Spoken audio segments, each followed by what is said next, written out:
এক দেশে ছিল এক ছোট্ট গ্রাম, নাম তার সোনাঝুরি। গ্রামের শেষ মাথায় থাকত এক বাঁশিওয়ালা, নাম অপুর। অপু দিনভর মাঠে গরু চড়াত আর সন্ধ্যা হলে নদীর ধারে বসে বাঁশি বাজাত। তার বাঁশির সুরে নদীর ঢেউও নাকি থমকে যেত, জোনাকিরা জ্বলতে ভুলে যেত।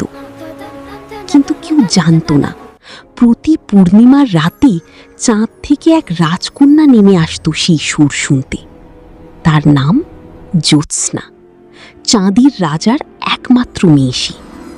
চাঁদের দেশে কোনো শব্দ নেই, কোনো গান নেই, শুধু নীরব আলো। তাই জ্যোৎস্না লুকিয়ে পৃথিবীতে আসত অপুর বাঁশি শুনতে। এক পূর্ণিমায় অপু বাঁশি বাজাতে বাজাতে দেখল নদীর জলে পা ডুবিয়ে বসে আছে এক মেয়ে।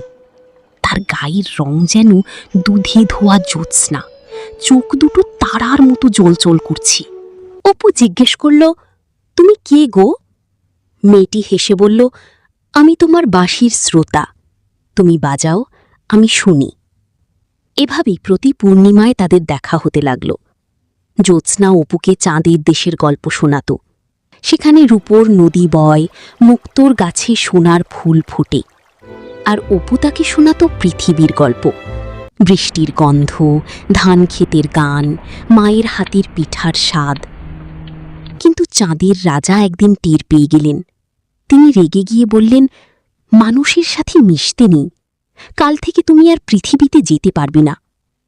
জ্যোৎস্না কাঁদতে কাঁদতে বলল, বাবা, ওর বাঁশি না শুনলে আমার আলো নিভে যাবে।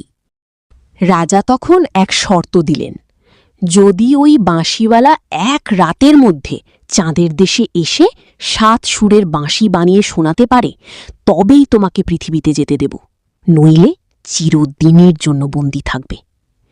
জ্যোৎস্না কাঁদতে কাঁদতে অপুর কাছে খবর পাঠালো এক জোনাকির মাধ্যমে। অপু পড়ল মহা বিপদে, চাঁদে যাবে কি করে?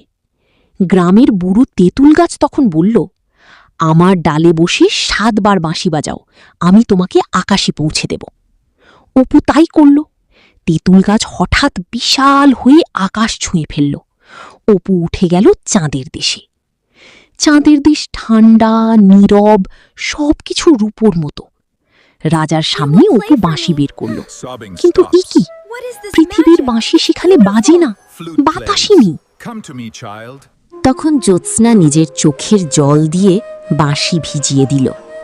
সেই জল ছিল ভালোবাসার, আর ভালোবাসা তো সবখানেই বাজে। অপু বাঁশিতে ফুঁ দিতেই 7 রঙের সুর বের হলো। সেই সুরে চাঁদের দেশে প্রথমবারের মতো গান হলো। রূপোর নদী নেচে উঠল, মুক্তোর গাছে ফুল ফুটল, রাজার পাথর মুখেও হাসি ফুটল। খুশি হলাম।